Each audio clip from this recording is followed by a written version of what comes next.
नमस्कार दोस्तों।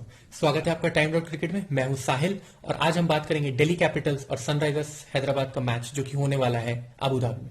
उस मैच के बारे में बात करने से पहले हम चलते हैं 2009 के आईपीएल सेमीफाइनल में, जो कि खेला गया था इन्हीं दो टीम्स के बीच, पर जब उनका नाम था डेक्कन चार्जर्स और दिल्ली डेयरडेविल्स।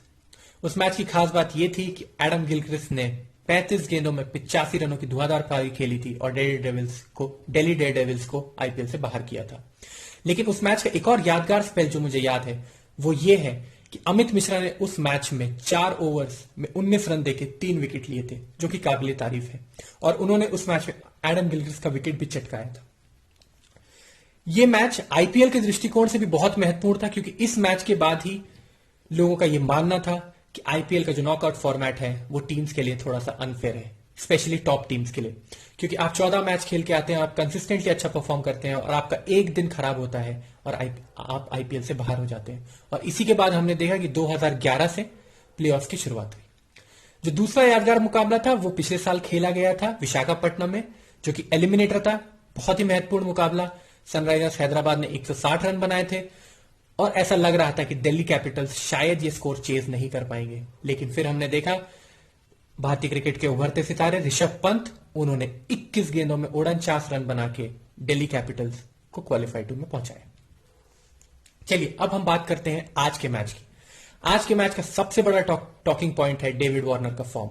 अगर आप देखें तो डेविड वार्नर बिल्कुल ही आउट ऑफ फॉर्म लग रहे हैं। वो इंग्लैंड में भी काफी परेशान थे अपने फॉर्म को लेकर। यहां भी देखा गया कि पिछले दोनों मैचों से उनका फॉर्म काफी डावाडोल रहा है।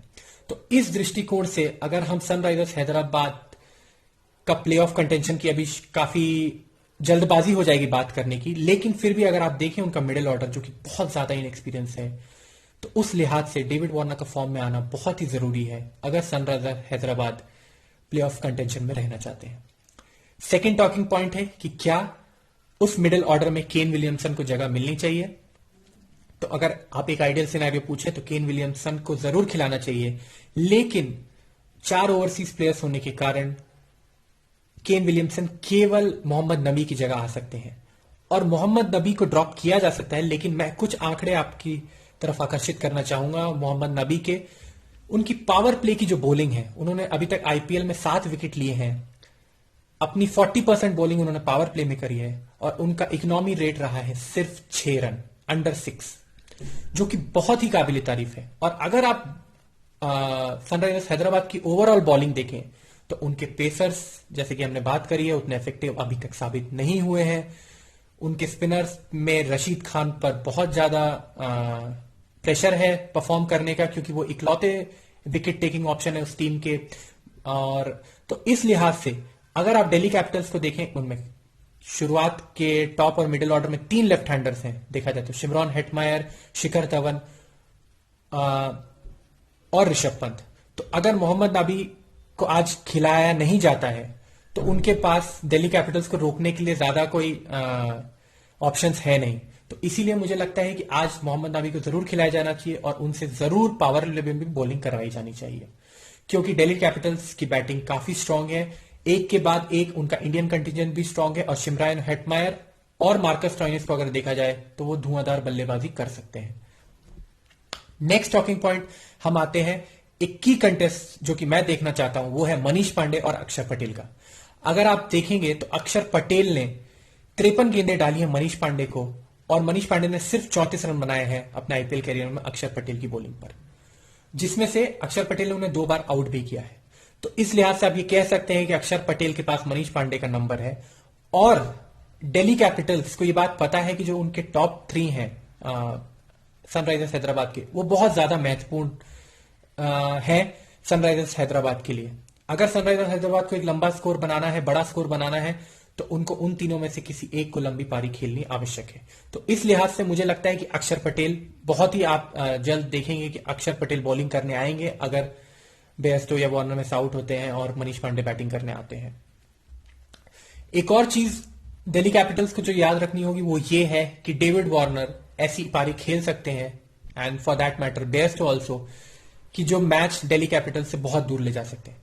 तो उस लिहाज से अगर उनका विकेट जल्दी लिया जाता है तो उसके लिए उनकी स्ट्रैटेजी क्या होनी चाहिए। सो ये अभी तक देखा गया है कि डेविड वार्नर को राउंड द विकेट गेंदबाजी फास्ट बॉलर्स बहुत परेशान कर रहे हैं। तो उस लिहाज से अगर आप देखेंगे तो जो कि कगिसो रबाडा और एंड्रिक नॉर्जे हैं, अगर वो राउंड द विकेट बॉलिंग करते हैं और वार्नर या बेस्टो को जल्दी आउट कर लेते हैं तो मुझे लगता है कि सनराइजर्स हैदराबाद के पास ज्यादा चांसेस नहीं होंगे मैच जीतने के। नेक्स्ट हम आते हैं सनराइजर्स हैदराबाद अपने मिडिल ऑर्डर को कैसे ठीक कर सकते हैं। अगर आप देखेंगे तो सनराइजर्स हैदराबाद की बेंच पे भी ज्यादा मिडिल ऑर्डर के ऑप्शंस नहीं है। अभी वो इंडियन प्लेयर्स खिला रहे हैं, उनके पास विजय शंकर, वृद्धिमान साहा, अभिषेक शर्मा जो कि बहुत प्रॉमिसिंग यंगस्टर है पर उतने एक्सपीरियंस नहीं है, ये खेल रहे हैं। एक अब्दुल सामद है जिन्होंने जो जम्मू कश्मीर की तरफ से खेलते हैं भारतीय डोमेस्टिक क्रिकेट में, और उन्होंने फर्स्ट क्लास क्रिकेट हो या T20 क्रिकेट हो उसमें अभी तक 1 या 2 सालों में काफी अच्छा प्रदर्शन किया है। तो मुझे लगता है कि जैसे जैसे मिडिल ऑर्डर उनका परफॉर्म नहीं करेगा तो शायद अब्दुल सामद को चांस देना चाहिए, क्योंकि एक यंगस्टर है और क्या पता एक यंगस्टर ही उनके मिडिल ऑर्डर की प्रॉब्लम सॉल्व कर सके। नेक्स्ट मैं आना चाहता हूं, जो मैं बात करना चाहता हूं वो है दिल्ली कैपिटल्स के बैटिंग ऑर्डर की। तो ये भी एक बहुत बड़ी अटकल लगाई जा रही है कि स्टॉइनिस को देखा गया है कि वो बिग बैश लीग में टॉप ऑर्डर में बैटिंग करते हैं, लेकिन दिल्ली कैपिटल्स में ये पॉसिबल नहीं हो पा रहा है उनको टॉप ऑर्डर में एकोमोडेट करने के लिए। तो मेरा ये मानना है और मेरी ये सोच है कि मार्कस स्टॉइनस को एज अ फिनिशर ही दिल्ली कैपिटल्स को यूटिलाइज करना चाहिए, क्योंकि अगर आप दिल्ली कैपिटल्स का बैटिंग ऑर्डर देखें तो शिखर धवन, पृथ्वी शॉ, श्रेयस अय्यर ये केवल टॉप ऑर्डर में ही बैटिंग कर सकते हैं।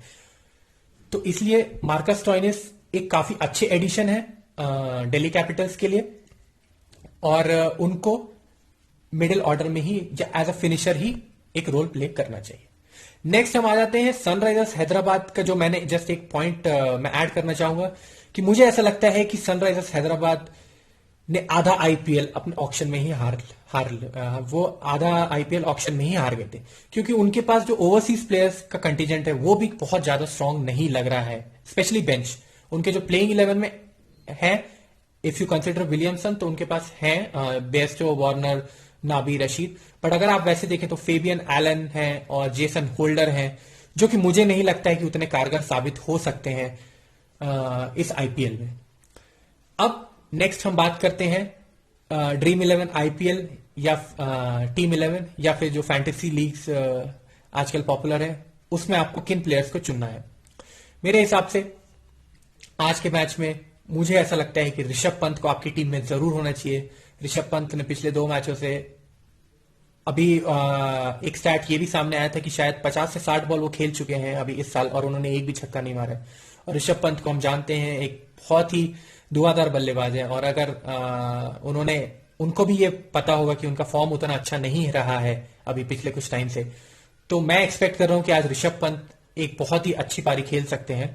उसके अलावा मैं उम्मीद करता हूं कि श्रेयस अय्यर को जरूर लेना चाहिए, क्योंकि श्रेयस अय्यर एक तरह से एक एंकर का रोल प्ले कर रहे हैं T20 में दिल्ली की टीम में, और मुझे लगता है वो रोल प्ले करेंगे तो वो बहुत ही सेफ ऑप्शन है अगर आप उनको लेना चाहते हैं।